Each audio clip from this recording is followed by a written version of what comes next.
Good evening, ladies and gentlemen. Welcome to this meeting of the Council of the Town of Oakville. I invite everyone to rise and join Council in the singing of O Canada.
Thank you. Please be seated. I will now recite our opening prayer, followed by our moment of silent reflection, at which time the meeting will begin. God, grant us understanding and patience that justice, truth, and honesty may be evident in our decisions. Make us mindful of the needs of the people throughout the town of Oakville. Help us govern with the wider community in mind, and so create in us a desire for progress and responsible action. We ask this in your name. Amen.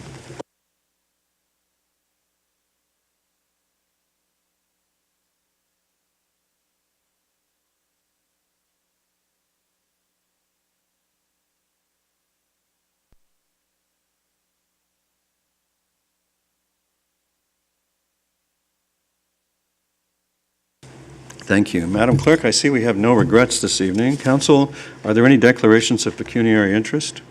Thank you. You have the minutes of the previous council meetings before you. How do you wish to proceed with your minutes? Councillor Duddick? Councillor Duddick moves approval of the minutes of the regular sessions of council on May 3rd and May 9th. I look for a second. Councillor Johnston, all in favor? Opposed, if any? The minutes are adopted. You also have, I should have asked you, Councillor, did you mean to include the confidential minutes also? So, Madam Clerk, would you take that as read? There are no public presentations listed for this agenda, but we do have registered delegations on 3 items, being the tender award for the Lynbrook Road Bridge Rehabilitation and Emergency Work on Lakeshore Road and Rebecca Street Bridges over the 16 Mile Creek, which is item 3 from the Administrative Services Committee meeting of May 10th, and an item concerning noise from auditory signaling devices or backup beepers on trucks, item 5 of the Administrative Services Committee meeting of May 10th, and several delegations who wish to bring information for council on the bylaw, the proposed on the taxicab report, bylaw 2011-024, bylaw to amend taxicab bylaw 2005-26, which is item 4 from the Administrative Services Committee meeting of May 10th. And I believe we might have about 31 delegations in total, which at 10 minutes plus questioning would take us 5 or 6 hours. Council adjourns at 10 o'clock unless it moves to extend the hour to 10:30, and it can't extend the hour past 10:30. And therefore, in the procedural bylaw of the council, there's a provision for council to change the delegation time, which I'll read. And it says, unless otherwise authorized by resolution or by a majority vote of the council or committee, a delegation shall be permitted to speak for a maximum of 10 minutes, excluding replies to questions from the members. So if council wanted to reduce the delegation time to, for example, 5 minutes or any other number, a mover and a seconder, I think this would be the appropriate time for a mover and a seconder to bring forward that concept. You also are free to include replies to questions if you wish. How do you wish to proceed? Councillor Adams. Can we move that we restrict it to 5 minutes plus questions for the matter of item 4, the taxi cab report? As I understand it, there was a great deal of information already shared at the Admin Service Committee, and having dealt with similar items in the past, I know that we do often get a fair amount of repetition, and it might help us. You can move it any way you want. You'll need a seconder, and council will need to make a decision. I have a motion from Councillor Adams to limit delegations on the taxi item to 5 minutes plus questions. Is there a seconder? The motion dies for lack of a second. All right. So I will tell the delegations that if everybody consumes their full 10 minutes and if questions are asked as well, we have anywhere from a minimum of 5 hours to who knows how much to listen to. And council is only going to be able to go for 3.5 hours, which means we will have to adjourn and resume tomorrow. And I propose to call council. I've checked with members of council, and everyone appears available at 10 a.m. tomorrow morning for the resumption, at which point I guess we might only have about 2 more hours of delegations to go to, depending on how the delegates decide to conduct their delegations. If it's not required, to register your opinion, you don't have to speak for an entire 10 minutes. You can say, I agree with what somebody else said, or you can use up to your entire 10 minutes. It's up to you, but ultimately, council will make a decision. Was there Councillor Duddick? Thank you. Through you, Your Worship, that was what I was going to focus on, was the fact that in the past, we've usually had delegations come forward and just say, I agree with the person prior to that, that they don't necessarily have to reiterate what was said before to be important in terms of delegation. Yes, certainly, unless someone wants to. So with that, Councillor Knoll. Your Worship, I'm wondering if you would be willing to consider reordering the agenda so that individuals that may be here for other items could be heard first and we could dispose of those matters? Well, in fact, the first delegation is the Association of Oakville Harbors, and the second one is the noise from auditory signaling devices, and all of the rest are taxi cabs. I know, that's what I was suggesting is could we, I don't know if it's possible based on, no, we're not going to committee of the whole, we do go in committee of the whole. I wonder if it was possible to hear those items, dispose of those items, because I think they'll be relatively quick, my suspicion based on committee, and then deal with the taxi item by itself for the convenience of the members that are, the people that have come on those other items. Certainly it's possible, and I'll make that adjustment to the agenda. I'll also move the matter referred by CSC on the property purchase, which needs to go into camera. I'll move that to the end of the meeting until we've concluded all the public material. So is everybody clear now on our order of business? And is everyone content? Excellent. Madam Clerk, would you call the first delegation? The first delegation is Bill Croft, Association of Oakville Harbor Stakeholders, regarding the tender award, Lynbrook Road Bridge Rehabilitation and Emergency Work, item 3 of the Administrative Services Committee agenda. Mr. Bill Croft. Mr. Croft. Calling again, Mr. Croft. Perhaps Mr. Croft has thought better of the idea. Would you call the next delegation, please? The next delegation is Mary Saunders, regarding noise from auditory signaling devices, backup beepers on trucks, which is item 5 of the Administrative Services Committee meeting. Ms. Saunders, welcome to the council meeting. We're going to get someone to help get a microphone pointed in your general direction, and council looks forward to your information. Thank you for hearing me on this tonight. I have 5 points, which I'll try to be brief on, and a collection of recommendations. The first thing I'd like to point out is that in the staff report that you received of the Administrative Services Committee, the staff report said that they consulted with the stakeholders on this issue, and I just want to point out that I feel I've been a fairly vocal resident about this issue, and I certainly wasn't consulted, so that I think the residents do need more input on this issue than they've received to date. My second point is that these backup beepers, certainly in the Cornwall Road area, and I understand other wards in the town as well, they regularly wake up residents in the middle of the night, even when those residents live a kilometer away. We're clearly in no danger of being run over at a kilometer away. The beepers are the worst in the nicest weather, precisely when you want to open your windows to get the fresh air. I suspect that the facilities also open their windows and doors to get fresh air, and they let more sound out. In my experience, the beepers are heard less in the winter and less on very humid days. Just when you close up your house, I think they close up their facilities. It's not due to me being inside, because I'm outside quite a lot, walking around the neighborhood, and I hear them day and night, it seems. And in my particular area, the beepers are worst when the wind is from the north or the east. If it's coming from the south, it carries the sound away, which is fine.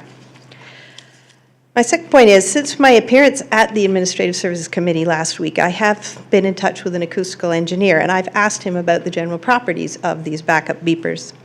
And as we've all figured out, they are deliberately designed to be piercing and to get your attention. Human ears are very adept at hearing these high-pitched sounds, even over the substantial background of noises of a lower pitch, such as a construction site or an industrial operation. So even if beepers are not particularly loud, their sound carries very well. In order to mask the sound of a beeper, you would have to have present other sounds that are very close to it in frequency, which is not the case with highway noise or construction sites or industrial operations. Of course, that's why the beepers are used in the first place. They're very easily detected over ambient noise. Indeed, the acoustical engineers consider the piercing quality of the alarms to actually add 5 to 10 decibels more to their impact on human hearing compared to a lower pitch sound. I could not find in the staff report the actual decibel level of the one time that they noted that they came out to try and measure the sound of the beepers, but it would be interesting to know this value, because if you add 10 to that, does it then exceed the bylaw? Point 4, because the beeper sounds are unpredictable, they're intermittent, and they're not necessarily loud, and they're greatly affected by wind direction. It's impractical for the town staff to pick one day to arbitrarily come out and measure a decibel level. The wind may be going the wrong way. It's impossible to say. And clearly this approach has not worked, as these complaints have been going on for years. The companies get fined a token amount, and they consider it the normal cost of doing business, and the residents continue to suffer. On page 10 of a 2005 report by Wilson & Associates, which was commissioned by the town, there is a chart that shows differences in the types of noise controlled by qualitative versus quantitative bylaws. The experts clearly believed that the quantitative approach was not sufficient to deal with all the noise in the town. The top noise complaint by far residents up to 2005 was dog barking, but this type of noise is not measured by decibels. Instead, it's covered by the town's nuisance bylaw, which is a qualitative bylaw. And in their report, Wilson & Associates classified the beepers in the same group as the barking dogs, and they effectively recommended that it be controlled by qualitative means, not quantitative means. And that fits with my own experience. And the bylaw enforcement as well. They can't measure the decibels of them, but they're clearly there and they're clearly annoying. By law, only dump trucks on construction sites are actually required to have backup beepers. The practice has been adopted by other trucks as a safety measure. I can't argue with safety, but there are non-auditory measures that do exist, which include flashing laser lights, rear view cameras that allow a driver to see. The costs of these items have come down a great deal in recent years, and they would improve safety, I believe, far more than an auditory beeper. Many people are now tuning them out because they hear them so often, pay no attention. At least the driver, if they can see in a camera what they're about to run over, they can avoid a pedestrian or a piece of equipment that is not able to respond to a beeper. So for my particular area, I believe there's a collection of solutions that could be implemented to get rid of this menace. They could remove the beepers or turn down the beepers. I've heard some beepers that are much softer than others. They could install warning devices either in the trucks themselves or in the bays that they're trying to back into. If you can't do that, then they should try and route their trucks so they do not have to back up at least not in the middle of the night. If they have to sound the beepers in the night, then they should install better soundproof barriers that completely block the sound from coming at the residents. And if they can't do any of that, then they should restrict their hours of operation to between 7 and 9 p.m. and at least 9 a.m. on the weekends. For the town's part, I think that you could identify the backup beepers as a specific type of annoying noise that should come under the qualitative nuisance bylaw instead of the quantitative noise bylaw. If the beepers have to stay under the noise bylaw, then you should get that 10 decibel penalty assessed when you are measuring the decibel level of these sounds. Also, I believe that the beepers could fall under provisions of Schedule 2, which I believe talks about no yelling, shouting, hooting, whistling, or singing between 7 a.m. and 11 p.m. Monday to Saturday and 9 a.m. on Sundays. That would be a relief. Could get that. I also think that the town should raise the level of the fines that it imposes for these infractions. The companies don't seem to take any notice of them. If it costs them more to clear up the problem than to comply with the bylaws, it might help. I think if we start to take this issue seriously between the residents and the companies and the town, and that there's a will to actually solve the problem, I believe that it can be done. And I would hope that those companies would like to be good neighbors and help us to live together in peace. Thank you for your attention. Thank you for the information. Council, do you have questions for the delegation? Thank you, Ms. Saunders. Council, it would be in order for a mover and a seconder to adopt CSC excluding item C1 and ASC excluding item number 4. Councillor Johnston, Councillor Dudek, Mr. Bloomer. Mr. Mayor, I just wanted to elaborate a little bit on the confidential item. I know the planning staff are here to address the question that came out of the discussion of the confidential C1 item at Community Services Committee. They would not be probably or shouldn't be presenting their information in camera. So I will leave it with council as to whether they want to hear from them now, but I don't believe they'll be possible for them to stay to the end of the meeting. We've made a decision to move that to the end of the public business. It's impossible to predict, of course, how the delegations will go, but I would suggest it's very unlikely that we'll reach the item tonight. Through you, Mr. Chair, again, I suppose the other option could be to have the item deferred by one more cycle. I don't believe that would affect the real estate transaction. Councillor Elgar? That's fine. I think, in fairness to the staff Councillor sitting here Elgar for a whole moves night, that we defer the item for one cycle, and Councillor Dudek seconds it. Deferral is not subject to debate. All in favor? Opposed, if any. The item is deferred. The planning staff has the rest of the evening off. Hope they're happy. Still have that motion on the floor. I have the motion on the floor to approve everything except item 4 now. Yes. I took things a little out of order. Did you get the mover and seconder? Yes, Councillor Johnson and Councillor Dudek. Councillor Johnston and Councillor Dudek's motion belatedly comes to you for your vote. All in favor? Opposed, if any? It's carried. There you go, Madam Clerk. We are so organized. Now, that brings us to our next delegation. Madam Clerk, would you call the next delegation? The next delegation is Bill Para, barrister and solicitor, on behalf of Oakville United Taxi regarding the taxi cab report, item 4 of the Administrative Services Committee agenda. Welcome, Mr. Para. Council looks forward to your information. I'm glad to hear that. Thank you. Your Worship and members of council, I do appear, I am a lawyer in town, Bill Para. I do appear on behalf of my corporate client, Oakville United Taxi, for whom I have been retained since 2000 when they were incorporated. I have also appeared before previous councils with respect to various taxi industries or issues within the industry over the last 11 years.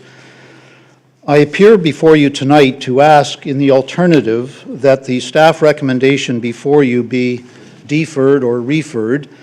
In our preference, the issue of plate ratio, or item 1 of Councillor Johnston's motion before you tonight, which is to approve the bylaw before you, Our request would be that this be deferred until item 2 comes back, and I do realize that's 2012, and I did ask for that at the committee.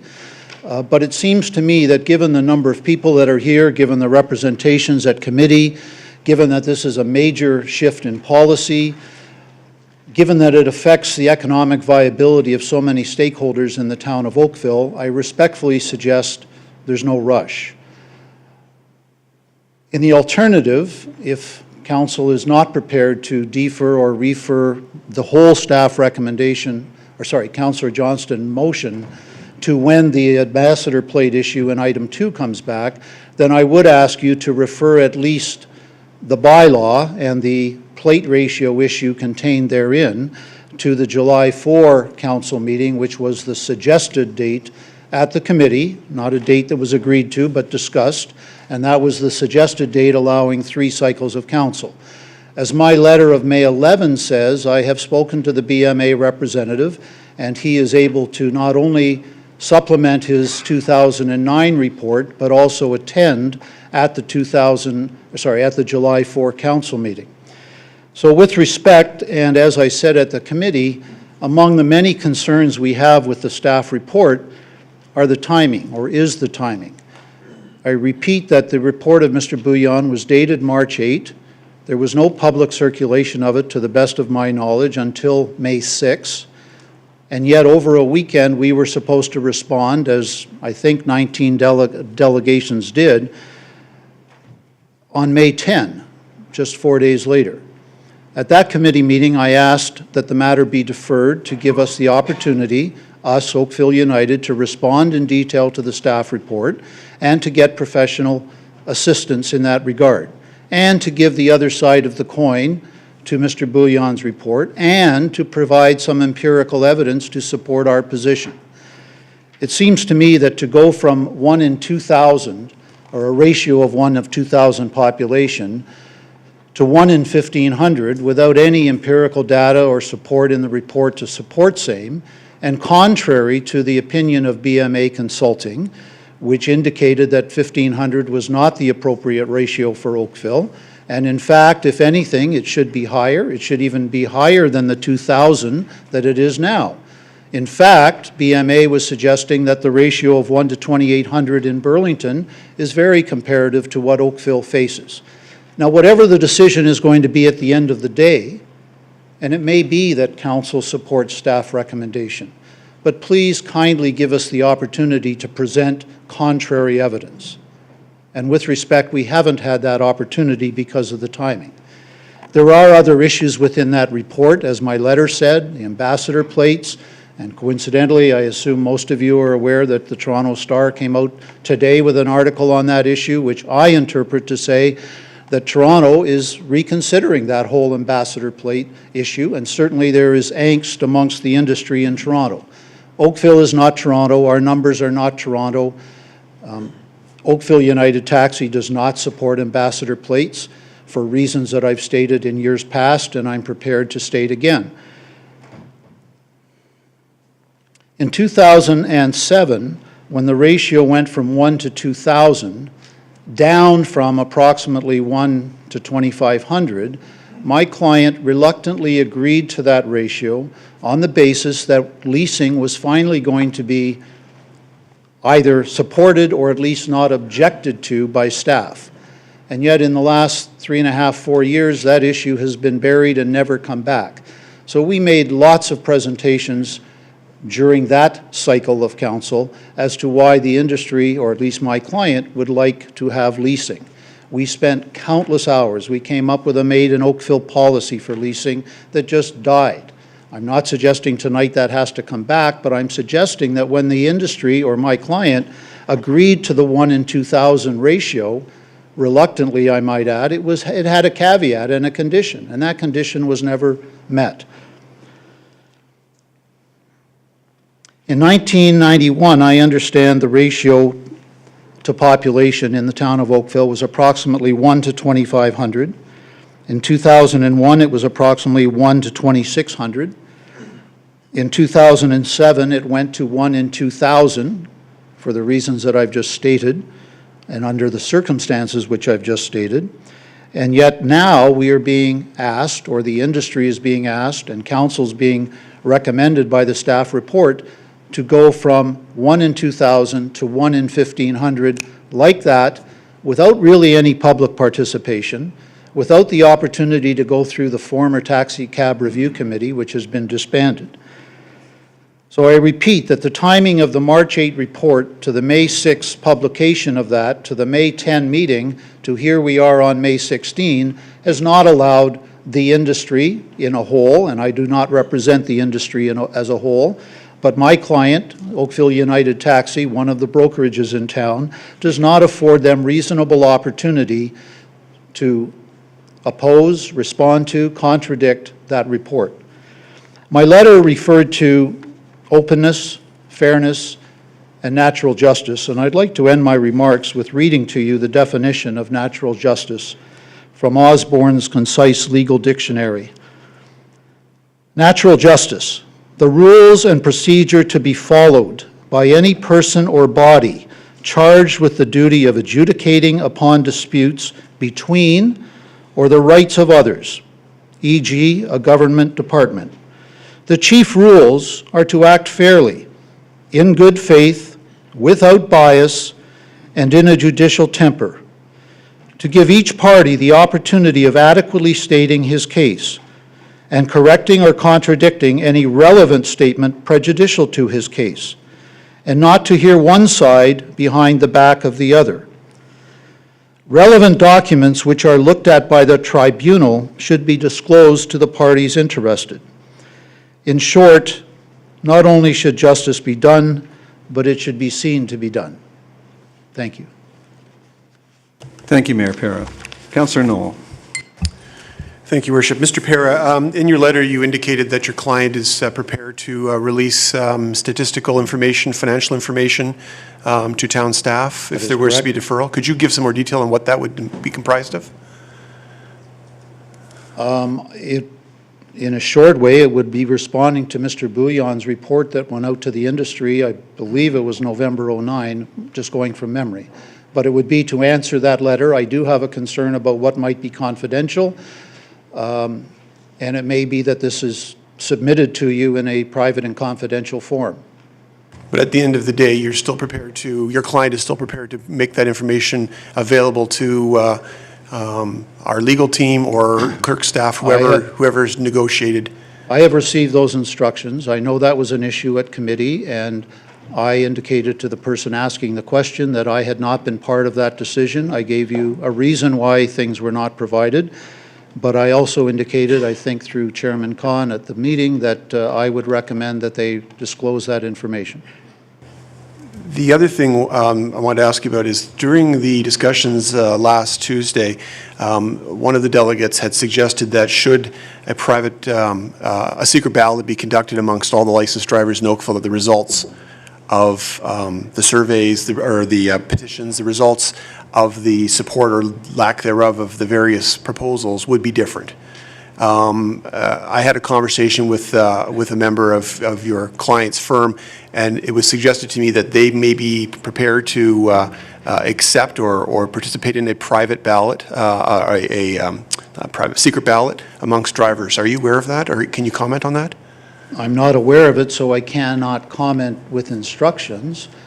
However, I would certainly hope that whatever ballot goes out for secret response is indeed secret and private and not influenced by other people. And I would remind the members of council that we've got many issues in this bylaw. So number one, this is new information to me. Number two, I'm not sure whether the secret ballot is on the 1 to 1,500 population ratio, or it's on the bylaw as a whole, or it's breaking down all of the issues contained within the staff report, being the ambassador plates, etc.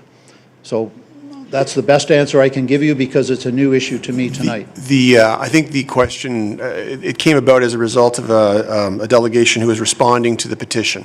So on that basis, I would suggest that it relates to the ratio. Is it possible to seek a guidance from your client and respond back, perhaps if the chair would allow it shortly, so that we can have that information and evidence?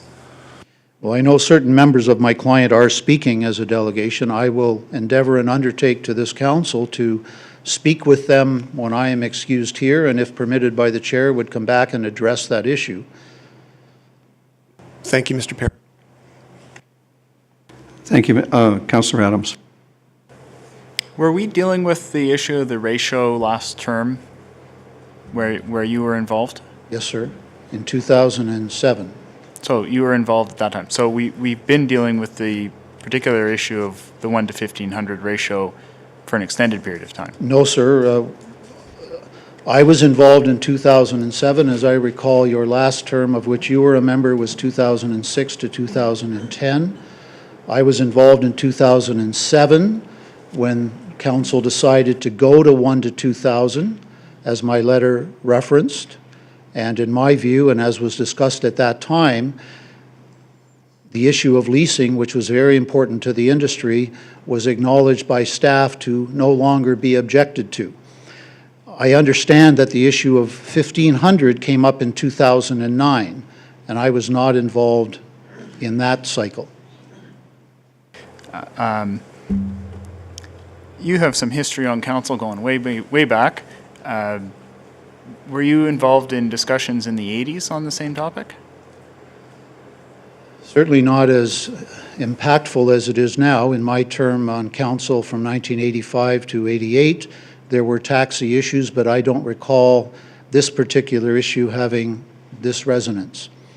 I was also on council from 1978 to 1980 with Councillor Bird as my seatmate or ward mate, and I don't recall taxi issues coming before us at that time.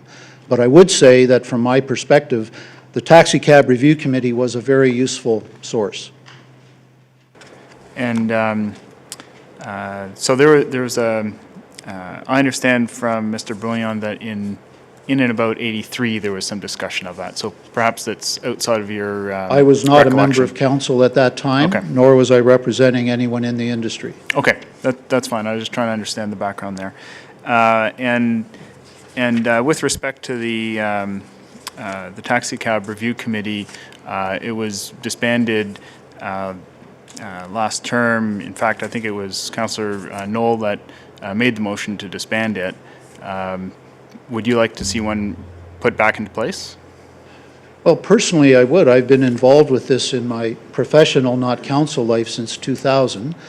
I undertook to the committees and councils when I appeared before, and to Mr. Bouillon personally, that representing Oakville United, if there were issues that needed to be discussed at a staff level, if there were concerns with drivers, if there were complaints to be dealt with rather than necessarily coming before you, and not necessarily even going to the Taxi Cab Review Committee, but I offered to be available on behalf of my client to mediate, to discuss concerns that were of concern to town staff. What I will say is I spent, as I'm sure many of you are aware and some of you were present, countless hours at the Taxi Cab Review Committee when there was a bylaw review in 2007. The industry and my client, through me, made very many suggestions, some of which were accepted, some of which weren't. But we worked together, and I worked together with the legal staff to come up with the wording of what would be correct. And there was much discussion at that time, as I referenced earlier, about a made in Oakville policy for leasing. That's a whole other issue, but I'm saying it to you to demonstrate my bona fides and my client's bona fides, and having me do this on their behalf. This is their livelihood. If they need assistance, if they need professional assistance, if they need guidance from someone who is more familiar with council procedure, I have been authorized to try to help them through that process. So we stand here willing to say, let's talk. Let's not have this be adversarial. There's no need for it. Thank you very much. Mr. Para, seeing no other questions, I have one for you. Yes, sir. Councillor Khan. Thank you very much, Mr. Perry. I'm just, it was the first time I heard it today about the secret ballot. Can you just expand on that a little bit? And is it supposed to be some sort of referendum? Is it supposed to be binding on council? What's the Councillor, it's brand new information to me. I particularly don't like it, but I think I was asked if I could get information from my client as to the genesis of where this is coming from. I would think, Councillor, that part of the concern that we've heard in previous delegations I don't happen to believe it to be true, but that there is coercion and duress, and that people voting outside of a secret ballot might not be voting their own free will. But with respect, this is the first that this has come up to me tonight to say how my client, Oakville United, thinks about it. That's fine. I appreciate that you've been blindsided by this too, but what would be the premise of this vote? Would it be whether or not they determine a ratio, or? Counselor, I can't answer he's tried that. to tell you that he has no idea. The only person in the room who's professed any knowledge of it is the counselor who brought it up. Your questions are really for Would for you your mind if colleague. Councillor Knoll answers that? Councillor Knoll? Oh, you could save this until, I think, debate. This is delegation. Well, Your Worship, I understand you have a question, but may I seek direction from you as to whether you wish me to get any more information on this secret ballot and report back to you? I mean, speaking for myself, I don't believe council is about to delegate this decision to a vote of taxi cab drivers. We're elected to make the decisions. Councillor Knoll, do you have another question? Well, I think to help Councillor Khan and yourself, perhaps if you give me a little bit of leeway to explain exactly what it was I was suggesting, it might be useful. I think what you're trying to do is very interesting for debate, but we're in delegations. We're receiving information from delegations at this time. I think you should hold your ideas until it's the proper time. Is that, can you do that? Well, yes, I of course can do that. I was just responding to the fact that Councillor Khan seemed to be trying to understand what it was that was being proposed, and I could very quickly give you a sense of what it was, but if you want me to hold that off till whenever we deal with discussion, that's fine. I'm a great fan of following the order of the meeting, if it's at all possible. Thank you, Councillor. Mr. Pera, are you familiar with the report before us, and specifically I'm talking about page 28 of the report, where it gives you the background that on June 15th, 2009, Town Council approved the following taxi review committee recommendations, and Sorry, Your there, Worship, page 28 of what? well, of tonight's agenda, Tuesday's agenda as well, the item number 4 from Administrative Services Committee. You know, I'm concerned that because you weren't involved in 2009, you're unaware that council, at the behest of the Taxi Cab Review Committee, embarked on the course that led us to today, seeking information from your industry in order to make a made-in-Oakville decision, which is where we're headed. And your client declined at length to participate. Sorry, Your Worship, page 28 of my agenda tonight is blank, so Well, I'm not sure which page you're referring to. if you'll turn to the Administrative Services Committee report, which is actually part of tonight's agenda, you know, it comes forward as part of the meeting, and, you know, Commissioner Lalonde will hand you a copy.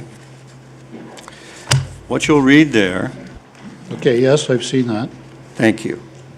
So I just wonder, are you clear now that this didn't just come up, and that we've been seeking this information and a made-in-Oakville decision with and seeking the cooperation of your client, which at ASC I heard you say, against your advice, they had declined to provide.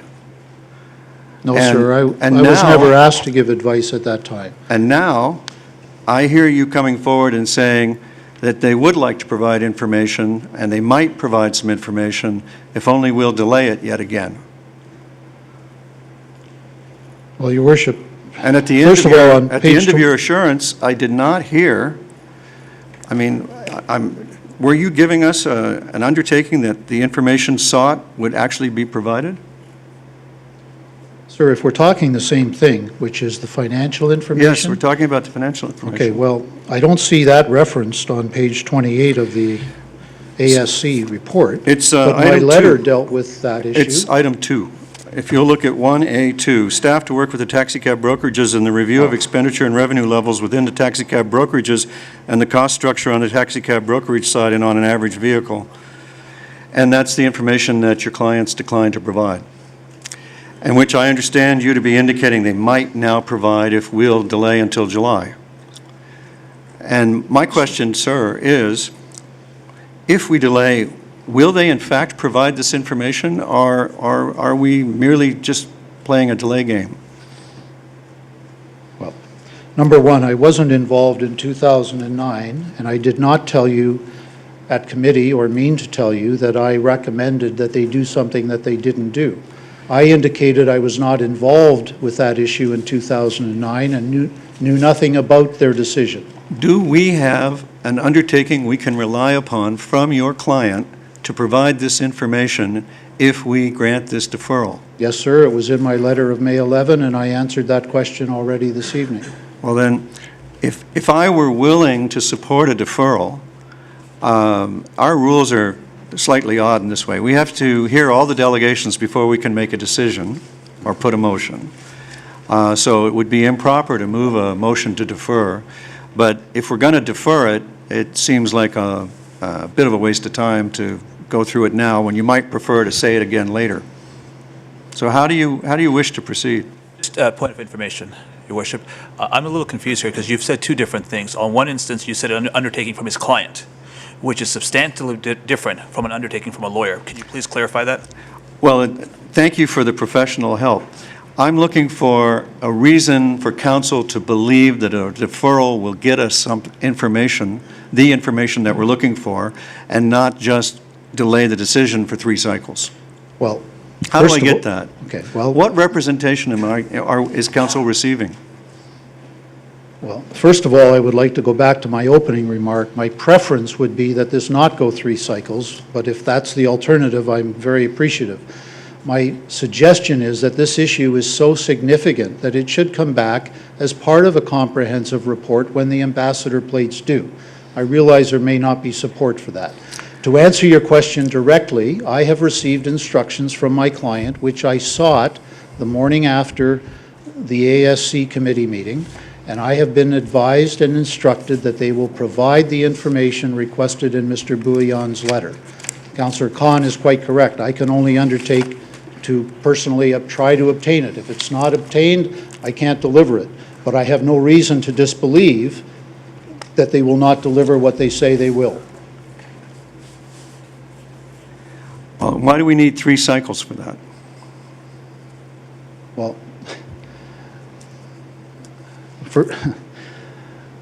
first of all, the BMA report that I would like to go to. I mean, if I didn't suggest 3, I had suggested that we would probably need 2 months. So we're now into the middle of May, so July or August probably doesn't, we're talking July. That's really not 3 months, it's 3 cycles. What if we're talking June? Pardon me? How long do we have to delay this? What if we were talking June? When is the meeting in June, Your Worship? Madam Clerk? There is a meeting on June the 20th. Can I see that? 20th of June. Sir, I don't know whether Mr. Barisi is available that night. I did speak to him. Well, June 20 to July 4, with respect, is not that long a period of time. I did ask him, and he could commit to being here personally on July 4. I don't know whether he can be here on June 20, and I would like him to be here. Well, why would council delay to hear him? We've already heard him. We've already had the benefit of his report. We've already decided that it was not persuasive. What is going to be new? Well, sir, first of all, what would be new is he'd be responding to the March 8 report, not a 2009 report. Secondly, he would be able to identify for 2 new members of council what the issues are from the professional perspective. Thirdly, I would suggest that since BMA Consulting has been retained by other municipalities across the province and has given objective professional advice, that their opinion should be considered. As I read to you the definition of natural justice, please afford us the opportunity to give you all the information. We've had their information. Not with respect to this report, sir. All right. I'm willing to support a deferral. I'm giving a signal to the room and to council. I we are in a procedural muddle, though. We can't do a deferral until we've heard all willing understand. delegations. So thank you very much for your information. Councillor Knoll? I have a question for the delegation, then a point of order for you, potentially, to help. So the question for the delegation is, Mr. Para, is your proposal to bring back an updated BMA report or simply the Yes. same BMA report? So there'd be new information in the BMA report that we have not been privy to before? Well, I'm advised by Mr. Barize that he has information he would be prepared and able to provide in response to Mr. Bouillon's March 8 report. So new information that's not already included in that initial report that we received? Councillor, that is my understanding, Okay, having okay. spoken to him. Thank you. And to you on a point of order, Your Worship, I understand the procedural conundrum we're in. Is it possible to poll the audience to see if we were to proceed with a referral or deferral if the audience might step down? Everything's possible, Councillor, and I was going to do that next, but we have several more councillors who would like to get a piece of this. Councillor Elgar and then Councillor Khan. I just want to be sure what we're talking about here. Councillor Elgar, I'm sorry, then Councillor Khan. Thank you, Mr. Para, for coming tonight and hearing what we have to say, too, after we've listened. But I'm trying to figure out where we're going, just based on what I just heard from Councillor Knoll and from yourself as to where we might be going. And it has to do with, we're going to bring back a new report, but I'd still like to go back to the staff to work with the taxi cab brokerage to review the expenditure and revenues. Like that, to me, that's a fundamental piece of information that we have to have. They've had 23 months to bring it, and nobody's brought the first piece of paper yet on this. And now everything can be done in 1 month, which is great, but I'd like to know what happened at 23 months after it was approved by council. Sir, I can't give you a definitive answer because I was not involved in that cycle. The answer that I received from my client, and I submitted to the committee of which you were not a member last week as you're on the other committee, was that, and I referred to earlier in my remarks about why are we so adverse? Why is it so difficult? Why can't the town work with a vital industry to its clients, to its customers, to its citizens, and have as amicable as possible a taxi industry? The answer that was given at the committee, which I asked for from my client, was because the taxi industry, or the people I represent, feel so embattled upon. They felt that whatever they would give by way of financial information, over and above the concern of confidentiality and privilege, would just be discounted, and what was negative in it or perceived as negative would be pounced upon by staff, and what was positive would not be. That wasn't on my recommendation. I was not part of that discussion. But it's similar to the fact that a BMA report, which I respectfully suggest does have merit, has been dismissed. It's not even referenced in Mr. Bouillon's report. It's not even said we have a report and we don't like it. It's not even referenced. So that was the mindset of my corporate client or the executive board at the time. I don't say I agree with it. I don't say I recommended it, but that was the reason that they didn't do it at the time. And it isn't like there's been monthly consecutive 23 requests from Mr. Bouillon to please give it to us. There was one request to my understanding. 8 people responded. It's interesting that the staff report doesn't even reference what the 8 people did say.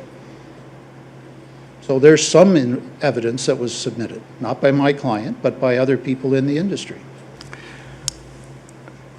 Councillor Khan. Thank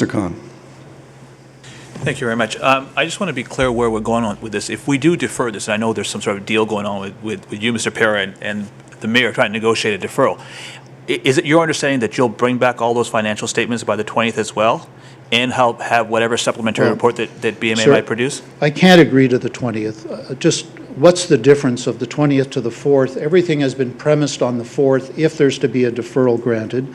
So I can't speak for what my client can do by the 20th.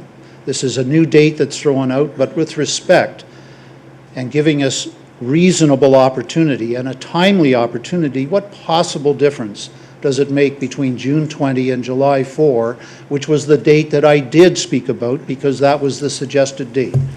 Now, June 20 might work, but it might not work, and I don't want to come forward on June 20 and say, gee, I told you on May 16 it would work, and didn't work.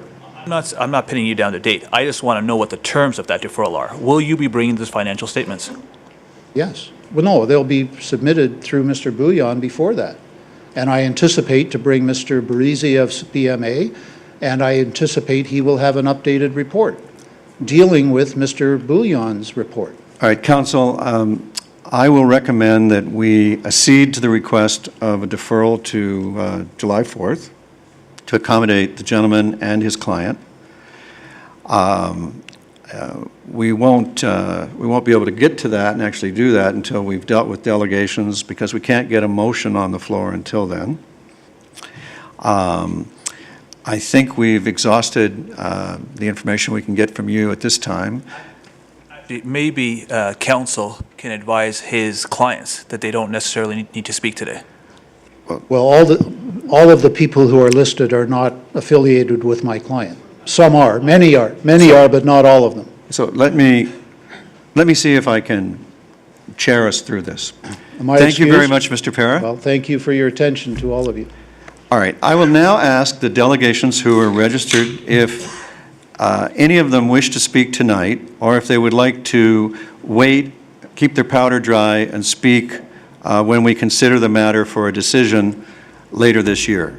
So, are there any registered delegations who still wish to speak tonight? A second time I'll ask, and a third. Thank you. The motion that would be in order, I don't believe you would want to make. We need a motion to adopt the item, and that would be deferred. So first there has to be a main motion. Deferral is a subsidiary motion. Councillor Johnston? Well, I'll move the motion, of course. And we need a seconder. Councillor Lapworth. Councillor Knoll, a motion to defer is now in order. Yeah, I got what you're doing now. So I move that the matter be deferred until July 4th. Now, can we make that go direct? Can we arrange that to go directly to council instead of to? There can be no additional instructions or declaration of a deferral motion. Okay, and not to annoy you, but can I try what I did last time, make it a referral so that we can go directly to council to avoid this two-step thing? No, I will oppose that. No, You no, can it's do fine. anything you want, but I'll vote against that. I'm not going to argue with you tonight. I'll go with what I was just trying, but so I'll do it the No, deferral. I want to make it clear that Yeah. we try to do our committee work in committee. Yeah. And under our procedure, redoing the committee work at council is actually not what we I get that, contemplate. except that we've done this in committee already. So, but anyway, notwithstanding, I move the deferral to July 4th. Thank you. We need a seconder. Councillor Duddick, all in favor of deferral to July 4th? All opposed? The deferral carries. Congratulations, everybody. And thank you, everyone, in the registered delegation section.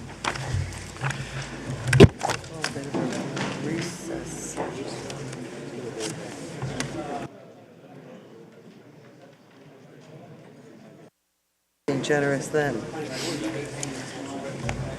I'll go and check for him if you want to call him. I should have told him not to come at all. All right, council, for logistical reasons, we will now be in recess until the call of the chair.